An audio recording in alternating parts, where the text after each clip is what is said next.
Adolf Hitler es la personificación del mal. Hitler es el dictador más maligno y genocida que ha existido jamás. Es el responsable de las muertes de 6 millones de judíos, cientos de miles de eslavos, gitanos, homosexuales y personas con discapacidades mentales y físicas. Los gritos, el horror de hombres, mujeres y niños amontonados unos encima de otros. Un horror que superaría al infierno de Dante si se hiciera realidad. Esta es la historia de un hombre tan diabólico que convence a una nación educada y civilizada para que sea cómplice de sus repugnantes crímenes. La aniquilación planificada y organizada a escala industrial de todo un pueblo es algo horriblemente nuevo. Y de cómo un hombre nacido como cualquier otro puede convertirse en el dictador más malévolo que ha conocido el mundo.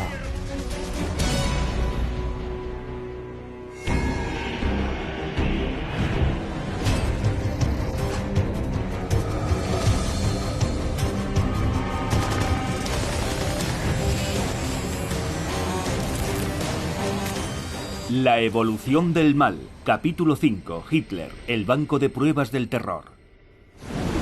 30 de enero de 1945, Alemania. Tan pronto como los soviéticos rompen el frente alemán a principios de 1945, el resultado de la Segunda Guerra Mundial está claro. El Führer nazi Adolf Hitler sabe que la derrota es inevitable. Aún así, el 30 de enero, en el 12º aniversario de su ascenso al poder, pronuncia una última alocución. Espero que cada alemán cumpla su deber hasta el final y esté dispuesto a aceptar los sacrificios que le sean pedidos. Durante 10 minutos, Hitler advierte a su pueblo que después de la guerra, las naciones europeas no serán capaces de oponerse al bolchevismo y lo llama a alzarse contra los soviéticos, aunque ello signifique que Alemania entera se derrumbe. Era un Sansón que quería derribar los pilares del templo con él.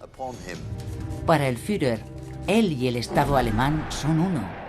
Lo que él quiere, Alemania lo quiere. Y si él muere, ella también debe morir. Hitler ordena a sus hombres que ejecuten la Orden Nerón, la destrucción de la infraestructura de su país como castigo por su derrota.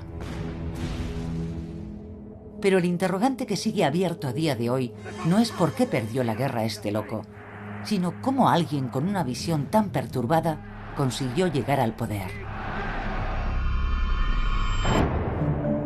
20 de abril de 1889.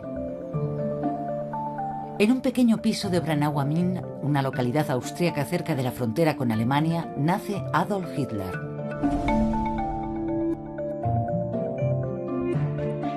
Cuarto de los 6 hijos de una devota familia católica, el pequeño Adolf conoce muy pronto la muerte al ver morir en la infancia a 3 hermanos y una hermana.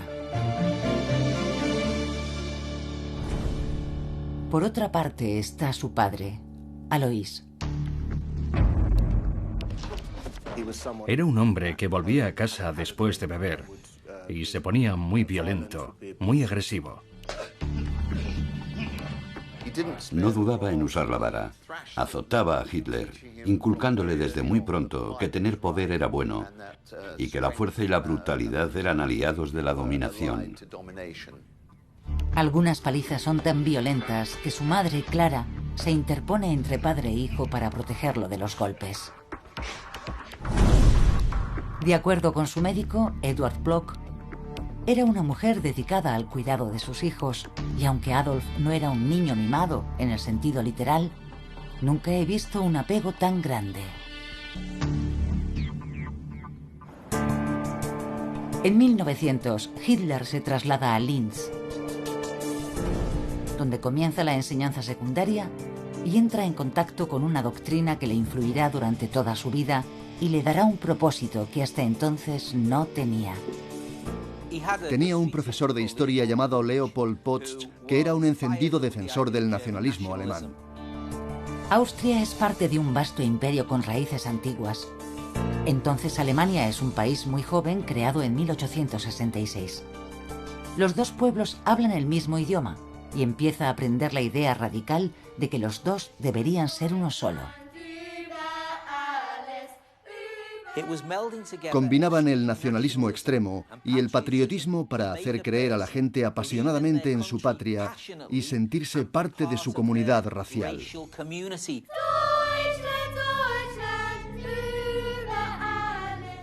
Hitler hizo suya esa idea de que los germanos debían estar unidos en esa especie de Gran Reich pangermánico.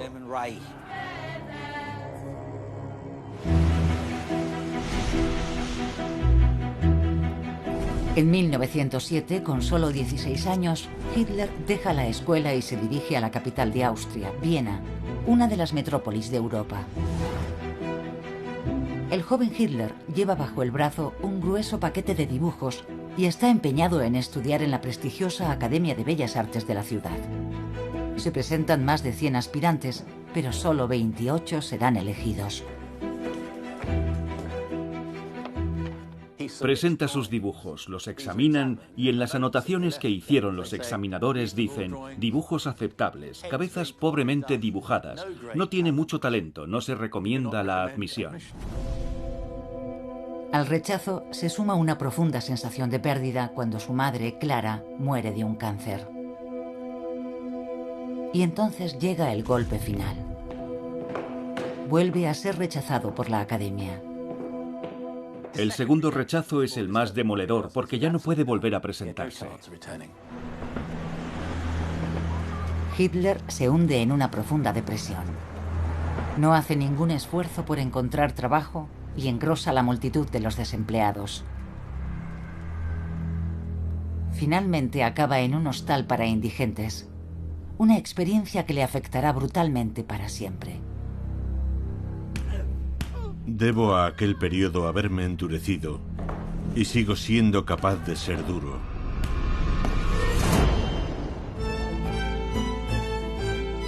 Para sobrevivir, vende cuadros de vistas típicas de Viena, pero también se convierte en un atento observador de la política. El ascenso del movimiento socialista le repugna, pero al mismo tiempo le fascina. Estaba convencido de que a menos que la derecha encontrase un antídoto, el mundo entero acabaría siendo comunista. Le intriga especialmente una de sus tácticas.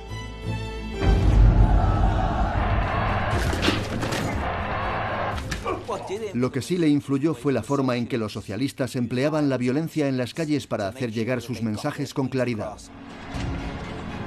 Conseguí comprender también la importancia del terror físico hacia el individuo y las masas. Otras observaciones empiezan a dar vueltas en la mente de Hitler. En 1910, Viena tiene una numerosa población judía.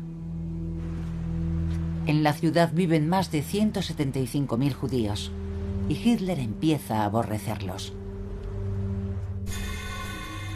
Donde quiera que fuese veía judíos, y cuanto más los veía, más claramente se diferenciaban a mis ojos del resto de la humanidad. Había dejado de ser un débil cosmopolita y me había convertido en un antisemita. Con solo 21 años, los grandes pilares de la perversa ideología nazi están tomando forma en su cabeza. Una gran dureza personal, el nacionalismo extremo, la fe en el uso de la violencia y el terror, y el odio a los judíos. Viena fue y ha seguido siendo para mí la escuela más dura y más completa de mi vida. Allí construí los cimientos de una visión política que ya nunca me ha abandonado. En agosto de 1914 ocurre algo que afectará a Hitler y a todos los pueblos de habla germana terriblemente. Comienza la Primera Guerra Mundial.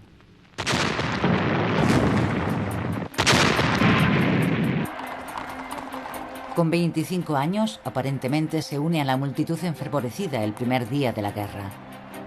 Hay una famosa foto en la que aparece entre la multitud en Odeonsplatz con una gran sonrisa celebrando el anuncio del comienzo de la guerra.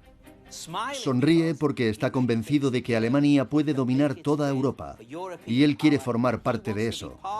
Y ese mismo día se alista para combatir con el ejército alemán. El joven nacionalista alemán Adolf Hitler se incorpora a un regimiento de infantería bávara como mensajero. Su trabajo consiste en transportar información vital en primera línea. Pero llevar mensajes no era un puesto seguro. Su regimiento sufrió un gran número de bajas y Hitler descubrió que no era un cobarde, que podía mantenerse frío mientras las balas silbaban a su alrededor. En su primer año de servicio, Hitler recibe la codiciada Cruz de Hierro al Valor. Y también demuestra su característica intransigencia. Cuando tropas alemanas y británicas se encuentran en la tierra de nadie el día de Navidad de 1914 y cantan villancicos, él se niega a tomar parte en algo así. ¿Cómo se atreven a fraternizar en una guerra?, dijo. No podemos darle la mano al enemigo al que vamos a matar. Aquella era una guerra hasta las últimas consecuencias, y él quería que la ganara Alemania. Pero en 1918 se acaba su suerte. En la batalla de Ypres queda cegado por un ataque británico con gas venenoso. Es un tipo de gas especialmente virulento llamado gas mostaza que ataca a los pulmones, los párpados y los tejidos blandos. Hitler, herido, es trasladado a un hospital militar en el norte de Alemania para recibir tratamiento. Normalmente, cuando un soldado se ha visto especialmente afectado por este gas, queda cegado, pero la ceguera desaparece en unas horas o días. Pero Hitler, sorprendentemente, no recupera la visión. Los médicos no pueden entenderlo. Se dice que le piden a un eminente psicólogo alemán, Edmund Forster, que lo examine. Forster concluye que su ceguera es histérica, no física. En su opinión, la única forma de curar a Hitler es potenciar su ego. Forster hipnotiza a Hitler y le dice que está ciego, pero que Dios ha hecho de él una persona excepcional, capaz de recuperar la visión simplemente con su fuerza de voluntad.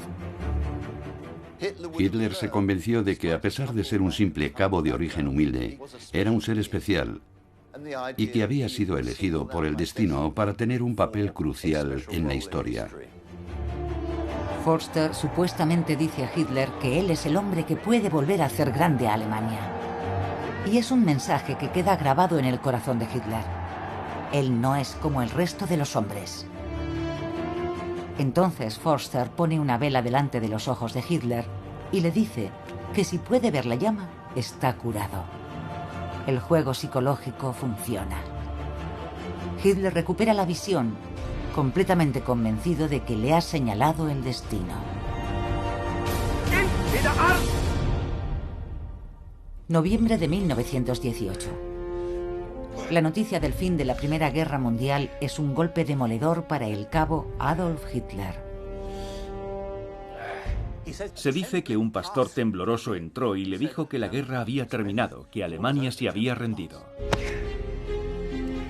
Todo se volvió negro de nuevo ante mis ojos. Los días que siguieron fueron terribles y las noches eran aún peores.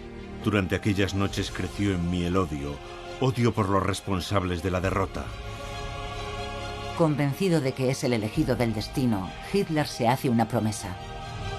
Cuando estaba postrado en la cama, me vino la idea de que iba a liberar a Alemania. Iba a hacerla grande otra vez. Supe en aquel momento que lo haría realidad. Múnich, 1919. Con 30 años, Hitler regresa a Múnich, una ciudad devastada por la guerra. Está convencido de que Alemania solo se ha rendido por la traición de los políticos izquierdistas, muchos de los cuales son judíos, que han conspirado para llevar a Alemania a la derrota. Veía el armisticio de 1918 como una puñalada por la espalda al ejército alemán, y los culpables eran los políticos del centro y, lo más importante, los judíos. Empeñado en cumplir su promesa de volver a hacer grande a Alemania, se afilia a un partido político marginal, el Partido Obrero Alemán.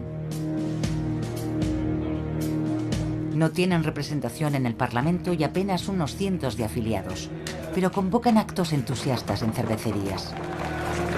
A Hitler le atrae su retórica anticomunista y su odio hacia los judíos. Los jefes del partido no tardan en reparar en la pasión de los discursos de Hitler y le ofrecen el puesto de jefe de propaganda. En menos de un año pasa a llamarse Partido Nacional Socialista Obrero Alemán, lo que ahora llamamos el Partido Nazi, y Adolf Hitler es su líder.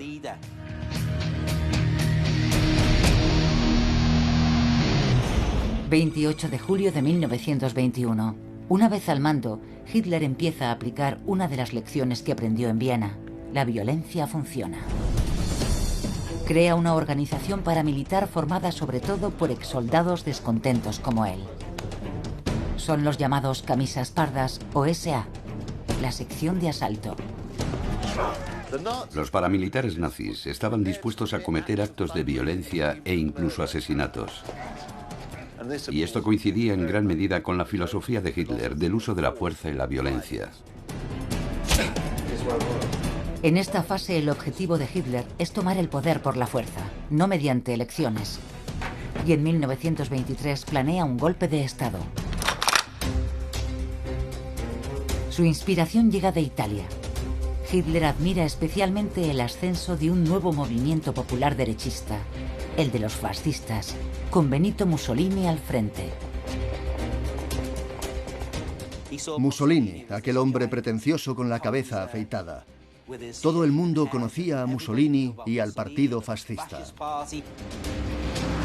En octubre de 1922, Benito Mussolini marcha sobre Roma con sus 30.000 camisas negras y toma el poder en Italia. La lección de Italia era que se podía tomar el poder por la fuerza, no hacía falta ganarlo en las urnas.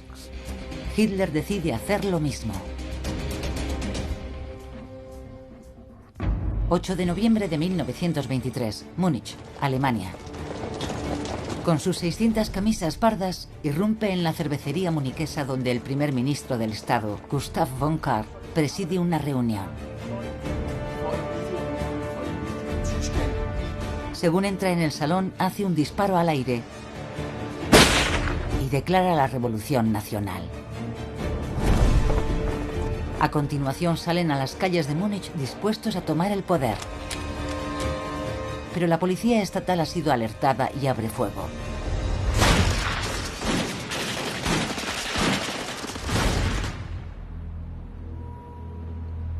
...14 nazis mueren. Hitler, herido, consigue escapar.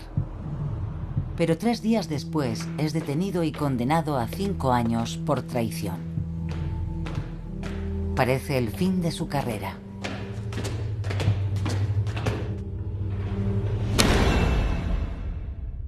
...1 de abril de 1924, prisión de Landsberg.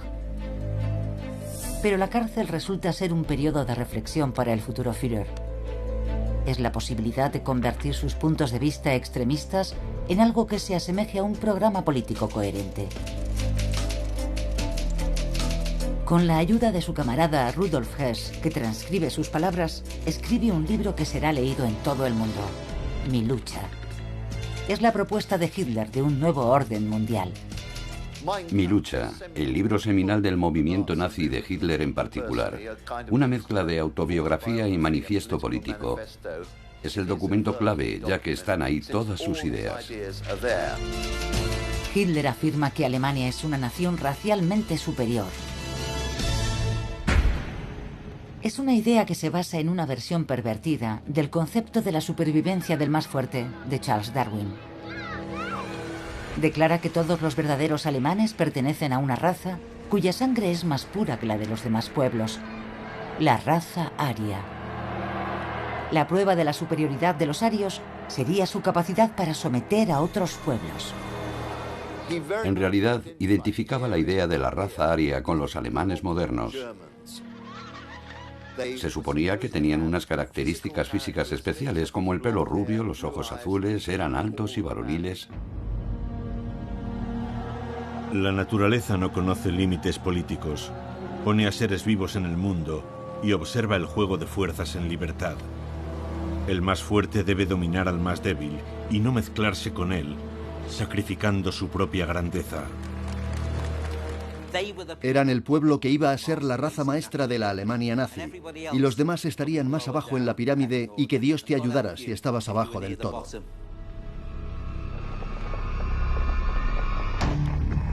No es ninguna sorpresa que en el universo deformado de Hitler, los judíos sean el pueblo más bajo. Como él los define, son un cáncer que está devorando la pureza germánica. Los judíos eran inteligentes y manejaban las finanzas, y el sistema crediticio estaba asociado a los judíos.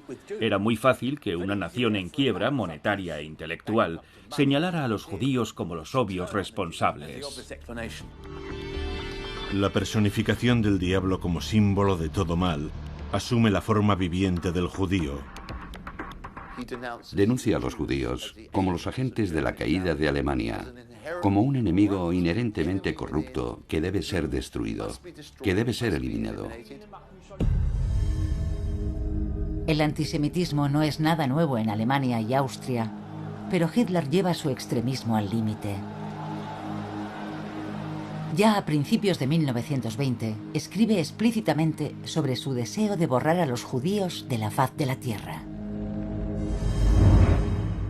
Habla de utilizar gas venenoso con los judíos. Realmente es un anuncio escalofriante de lo que ocurrirá en la realidad 20 años después con el Holocausto. Hitler mantiene que la superioridad racial aria debe dictar su política exterior. Primero, tiene derecho a recuperar todos los territorios que fueron arrebatados a Alemania al final de la Primera Guerra Mundial y a reconstruir su ejército para convertirlo en el más poderoso de Europa. Pero aún va más allá. Una de las ideas más siniestras que avanza en Mi lucha era el concepto de Lebensraum, que significa el espacio vital. A ojos de Hitler, los alemanes tienen derecho a apropiarse de tierras de los pueblos racialmente inferiores, es decir, de los eslavos, en concreto de los rusos. ¿Y dónde podían encontrar ese espacio? En el este. En los millones de kilómetros cuadrados del territorio ruso, hacia allá debía expandirse Alemania. 20 de diciembre de 1924. Cuando Hitler sale de la cárcel, ha añadido otra ocurrencia extraordinaria a su ideario. No solo es una persona excepcional, se ha convertido en el Mesías. En una celebración en 1926, anuncia a sus amigos que va a terminar la obra que Cristo comenzó, pero que no había podido concluir. Llega a afirmar que le visita un ser todopoderoso, que le dice que ha sido elegido como Salvador de Alemania. Algún día, esa creencia será compartida por muchos. Había sacerdotes, hasta el colapso de Alemania en 1945, que decían que Hitler era lo más parecido a la renovación de los principios cristianos en acción. Ahora, la idea de que él es el elegido domina la propaganda política de Hitler, que intenta convertir un partido que propugna la violencia en un partido capaz de ganar unas elecciones. El avión que transportaba a Hitler sobrevolaba el estadio donde iba a dar un mitin y bajaba como un Mesías que desciende de los cielos. Entonces esperaba a que hubiera un silencio tal que se oyera caer un alfiler.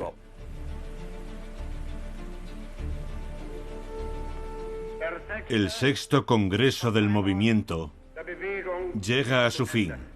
Y lanzaba rítmicamente su oratoria en un crescendo gradual hasta un clímax apoteósico. Educan y protegen al pueblo alemán y llevan sobre los hombros el Estado alemán, el Reich alemán. Y esto era enormemente eficaz para ganarse el apoyo de las masas.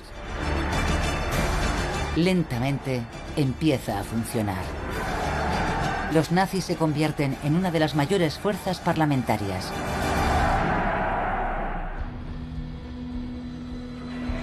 Y en 1929 se produce el acontecimiento que catapultará a Hitler al poder: el hundimiento de Wall Street y la Gran Depresión. Alemania sufre más que ningún otro país cuando los bancos americanos retiran sus préstamos. En un par de años, 6 millones de alemanes están sin trabajo y literalmente en la cola del pan. La gente empieza a ansiar un líder fuerte, capaz de sacarles de la profunda crisis, y el apoyo a los nazis en las urnas crece rápidamente. En 1933, los nazis se convierten en el primer partido del Parlamento Como consecuencia, se debe ofrecer al agitador político antes encarcelado, Adolf Hitler, el cargo de canciller de Alemania. Es una posición que un hombre con complejo de Dios utilizará para decidir quién vive y quién muere. 30 de enero de 1933. Ha llegado al poder por medios democráticos. Pero ahora que la democracia ha servido a sus propósitos, es el momento de liquidarla. Consigue que el Parlamento le otorgue poderes de emergencia y suspende la Constitución. El pueblo alemán no puede imaginar los horrores que le aguardan.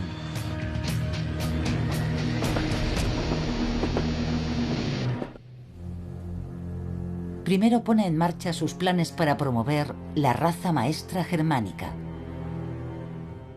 Lo que quería Hitler era una raza maestra pura, y por supuesto eso implicaba la reproducción selectiva. Debían ser los elementos más fuertes de la sociedad. Los más altos, los más rápidos, los más fuertes. En 1933, Hitler promulga una ley para prevenir la transmisión de enfermedades hereditarias. Es un programa de limpieza racial para esterilizar e impedir que padres y padres potenciales considerados indeseables tengan descendencia. Se esteriliza a 400.000 personas normales entre 1933 y 1945, porque no se ajustan a las características de la raza maestra.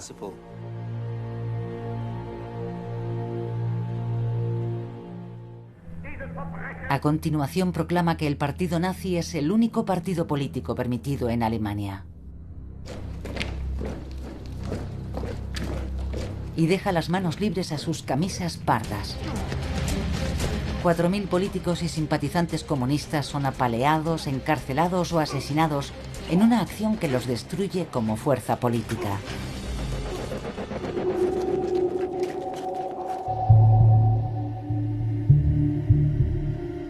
Ahora Hitler se dispone a eliminar al resto de sus enemigos políticos, incluidos los de su propio bando. Entre ellos está el comandante de los camisas pardas, Ernst Röhm. Röhm lo conoce desde hace años y es el único a quien le está permitido llamarle Adolf. Pero Röhm se expresa de forma demasiado independiente para el gusto de su Führer. El punto crítico en la creación de la dictadura de Hitler es la noche de los cuchillos largos. Es casi como la noche de Don Corleone, dirigida a aplastar a las SA. Hitler tiende una trampa mortal.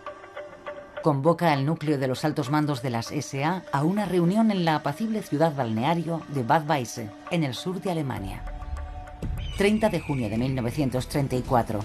De madrugada se presenta en un hotel de la ciudad, a orillas del lago, con miembros de las SS, su guardia personal. De inmediato se dirigen a la habitación de Röhm. Hitler irrumpe en la estancia y le dice: «Levántate, Ernst. Quedas arrestado por alta traición».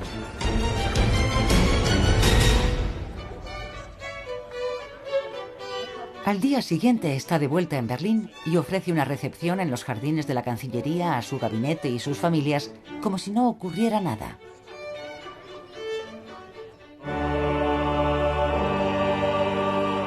Y para un hombre tan diabólicamente perturbado como Hitler, así era. Pero en realidad, en las 24 horas anteriores, 200 altos oficiales de las SA son detenidos y muchos ejecutados. Incluido Röhm. Acto seguido pone en el punto de mira a sus adversarios fuera del partido. Una llamada en clave pone en movimiento lo que se convertirá en uno de los eventos más tristemente célebres de la historia nazi.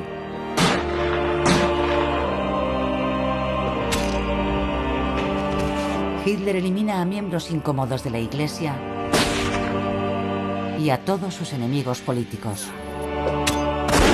El anterior canciller, el general Schleicher, es asesinado a tiros en su propia casa. Al hombre que había frustrado el putsch de la cervecería de Múnich en 1923, Gustav von Kahr, lo sacaron a rastras de su casa, lo llevaron a un pantano y lo asesinaron con un pico. Los actos de Hitler buscan demostrar que es realmente el líder supremo y casi divino de Alemania. ahora tiene el poder de decidir quién vive y quién muere.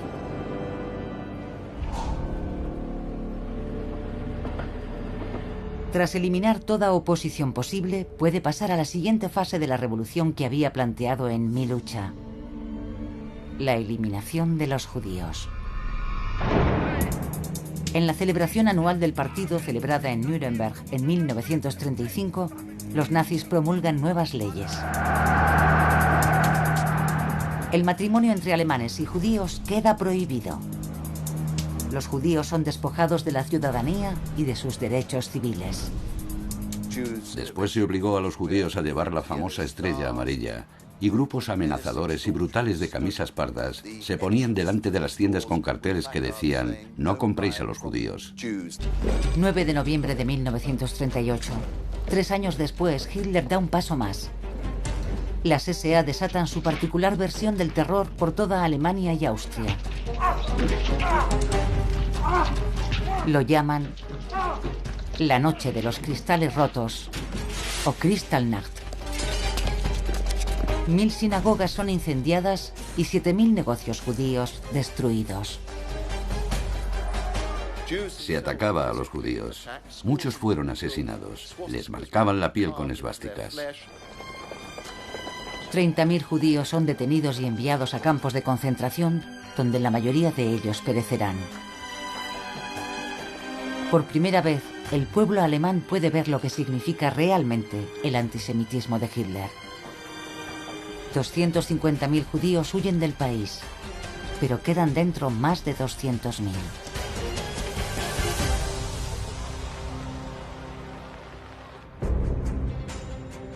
Mientras tanto, Hitler está desarrollando su ejército para apoderarse de los territorios que requiere su Lebensraum. Los tratados suscritos al final de la Segunda Guerra Mundial limitan el ejército alemán a 100.000 hombres. Pero como había prometido en Mi lucha, Hitler crea el ejército más avanzado de Europa. Tenemos a toda Alemania militarizada, motorizada, rearmándose a toda máquina bajo su dirección, y es un país total y absolutamente transformado. Ahora Hitler pone en marcha su política exterior dirigida a la conquista del Lebensraum. 7 de marzo de 1936. Primero sus tropas entran en Renania, una región que había sido parte de Alemania antes de la Primera Guerra Mundial y que desde entonces ha estado ocupada. 2 años después se anexiona Austria y hace realidad el sueño de su juventud: unir a los pueblos de Alemania y Austria. Necesitamos recuperar Renania, Austria, todos los territorios que nos quitaron. Tiene su lógica. Incluso Churchill dijo que, en buena lógica, Hitler tenía parte de razón. El 15 de marzo de 1939, Hitler ocupa una parte de Checoslovaquia que tiene una numerosa población alemana. Y después sigue adelante y se anexiona el resto del país, aunque no haya alemanes. Alemania necesita expandirse, ganar territorio, sobre todo hacia el este. Cada vez el resultado es el mismo. Gran Bretaña y Francia protestan, pero no hacen nada. Así, cuando le advierten que declararán la guerra si invade Polonia, los ignora.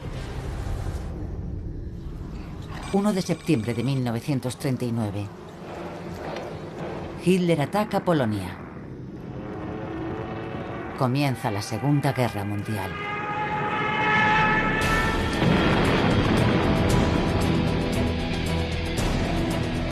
Por primera vez, los líderes extranjeros ven el alcance de la locura de Hitler.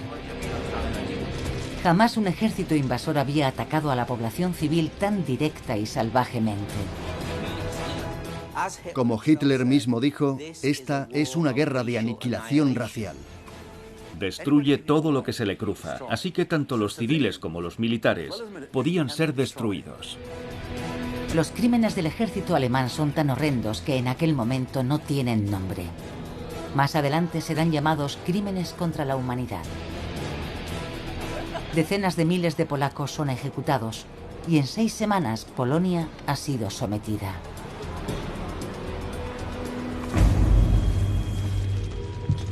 2 millones de judíos polacos se encuentran ahora en manos de los nazis, aguardando su destino. Abril de 1940. Dinamarca se rinde y Noruega es ocupada. Entre mayo y junio, los tanques de Hitler invaden Francia y los Países Bajos. Para Hitler, estos triunfos refuerzan su convencimiento de que es el Mesías del pueblo ario y hacen desaparecer cualquier reparo a la hora de invadir la Rusia estalinista. En junio de 1941, tras inculcar a su ejército la idea de que el asesinato de masas no solo iba a ser tolerado, sino alentado, lanza el ataque contra la Unión Soviética.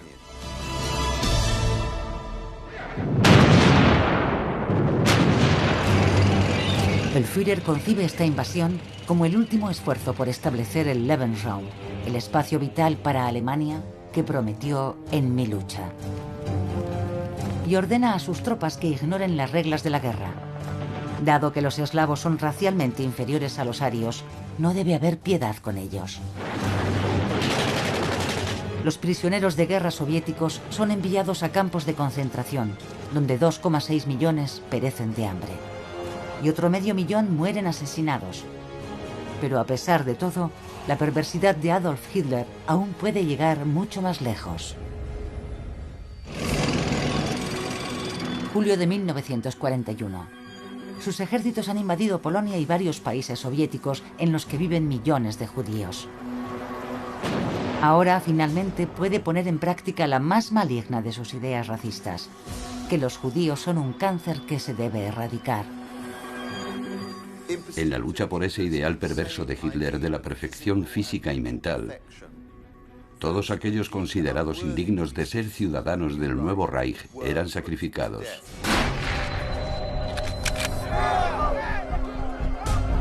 Los Einsatzgruppen, o grupos operativos, eran escuadrones de la muerte dedicados a matar judíos polacos y rusos. Obligaban a las víctimas a cavar un foso. Hacían bajar al primer grupo al foso y los fusilaban. A continuación bajaba el segundo y los fusilaban. Y caían muertos sobre los primeros y así sucesivamente. Alrededor de 1,5 millones de judíos fueron asesinados de esa forma. Lo llaman enlatar sardinas, pero es una forma de eliminar a los judíos cara y poco eficaz.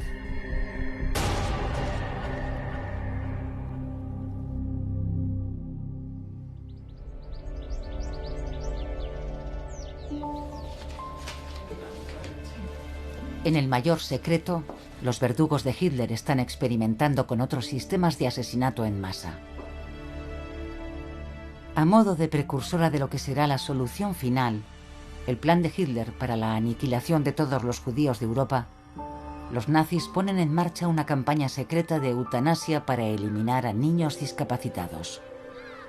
Niños con síndrome de Down y otras discapacidades mentales y físicas eran separados de sus familias y los llevaban a hospitales especiales, donde eran sacrificados con inyecciones letales. Unos 5.000 niños inocentes, enfermos y discapacitados son asesinados mediante inyecciones letales administradas por enfermeras y médicos cuidadosamente seleccionados. Pero esto también resulta ser lento y caro.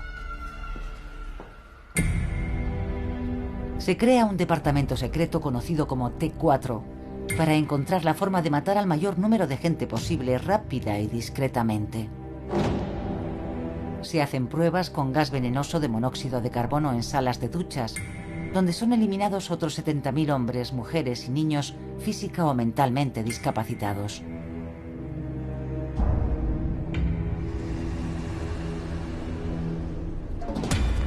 Cuando empieza a saberse la verdad sobre las matanzas, la gente empieza a tener miedo de que sus amigos o familiares corran la misma suerte.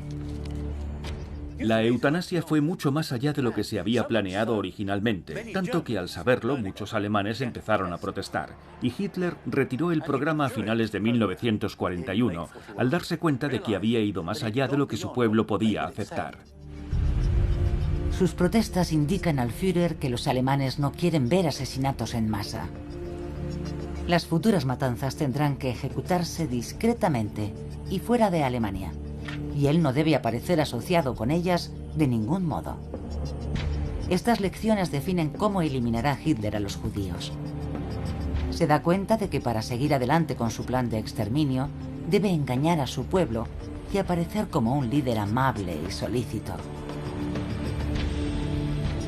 Y no vuelve a firmar nunca más un documento comprometedor. Él no ordenó el holocausto, no hay ningún registro, ningún documento con su firma. Sin embargo, todo lo que se hizo en su nombre.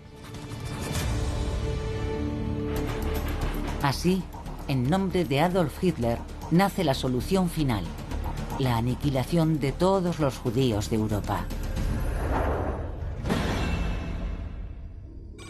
Diciembre de 1941. La solución final ya está en marcha.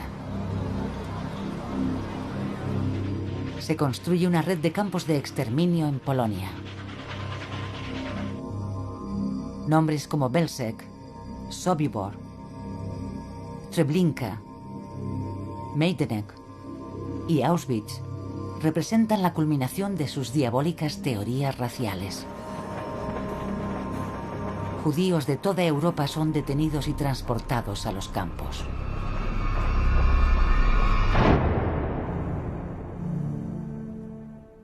A su llegada, por supuesto, algunos habían muerto, habían perecido de hambre y sed durante el viaje. Entonces abrían los vagones de ganado y los judíos salían dando tumbos a los andenes, donde los recibían guardias de las SS con látigos y perros hambrientos, sujetos con correas. A continuación, los separaban por grupos. Las familias eran brutalmente separadas. Hubo algunos intentos patéticos de disfrazar el horror de lo que estaba ocurriendo. Se les decía que las cámaras de gas eran duchas de desparasitación. Se les ordenaba que se quitasen la ropa y entraran desnudos en las cámaras de gas. Entonces se cerraban las puertas de las cámaras de gas. Abrían las espitas y eran escenas que superaban la descripción del infierno de Dante. Los gritos, el horror de hombres, mujeres y niños amontonados unos encima de otros. Escenas verdaderamente horrendas, casi inimaginables. La aniquilación planificada y organizada a escala industrial de todo un pueblo es algo horriblemente nuevo. Es claramente el dictador más diabólicamente genocida que ha existido, y estaba decidido a matar a todos los seres humanos que no se adecuaran a su principio de la raza maestra, o a tantos como le fuera posible. A lo largo de los años se refina la máquina de matar. Entre la llegada de los prisioneros judíos y su muerte, podía transcurrir menos de una hora. Estas cámaras de gas podían matar con facilidad a unos 12.000 o 15.000 víctimas al día. Y la culminación de este infierno es Auschwitz.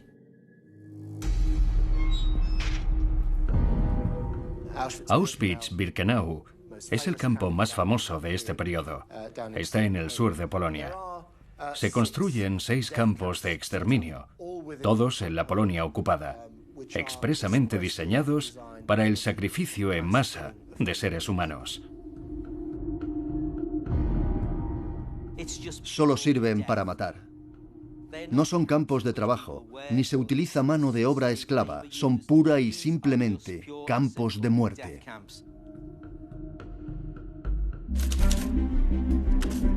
Este exterminio a escala industrial crea un problema muy concreto. Hitler necesita una participación masiva. Hacían falta oficinistas, maquinistas de tren, gente para los transportes, trabajadores viviendo en los campos, burócratas nazis que tenían a sus esposas en Alemania. Nadie podía ignorar lo que estaba ocurriendo con el Holocausto, porque implicaba a todo el mundo. Para hacer el Holocausto socialmente aceptable, la solución de Hitler es culpar a los judíos de su propia destrucción. Si los financieros judíos internacionales consiguen empujar a las naciones de nuevo a una guerra mundial, el resultado no será la victoria del judaísmo, sino la aniquilación de la raza judía en Europa. En esa declaración, Hitler intenta absolver al pueblo alemán de toda culpa. Los judíos son los responsables de su propia desgracia. A finales de 1944, 6 millones de judíos han sido exterminados con su aprobación. Hitler cree que por fin está alcanzando su sueño, pero al final descubrirá que se equivoca. Ese pueblo inferior al que tanto detesta amenaza con aplastarlo. 29 de abril de 1945, Berlín. Alemania está siendo duramente castigada y el Ejército Rojo avanza hacia Berlín y el Führer. La gran ironía es que el régimen destinado a durar 1000 años solo duró 12. Al final quedó reducido a un búnker subterráneo bajo las ruinas de la Cancillería de Hitler, en el centro de Berlín. Es una imagen un tanto grotesca y extraña, la del dictador loco gobernando en los últimos días de su vida, lo que para entonces era un Reich fantasma. Al final solo quería la destrucción total. Desde su punto de vista, Alemania le había fallado en la lucha definitiva por el Reich y por tanto Alemania merecía morir si él moría. Para el mesías nazi Adolf Hitler, las victorias quedaron atrás y él se ha convertido en un viejo tembloroso que se mantiene a base de drogas. Hitler en su búnker es como una rata acorralada. Y en su última comida con sus secretarios no habla del destino del Reich alemán ni del exterminio de los judíos. En realidad, de lo que habla es del cruce ideal de perros y de que, en su opinión, el lápiz de labios se fabrica en Francia con excrementos raspados de las paredes de las alcantarillas de París. Uno a uno, sus fieles colaboradores lo abandonan. Una de las pocas personas que quedan es su amante, Eva Braun, con la que solo accede a casarse el día antes de suicidarse ambos. Ante los consejeros que quedan, los novios juran que ambos son de pura descendencia aria. Poco después de las 3 de la mañana del último día de abril de 1945, Hitler y su esposa Eva se retiran a sus habitaciones privadas en el búnker. Él le entrega una cápsula de cianuro. La decisión está tomada. Sus vidas terminarán a la vez. Eva toma el veneno y Hitler se mata de un tiro con su Walther PPK.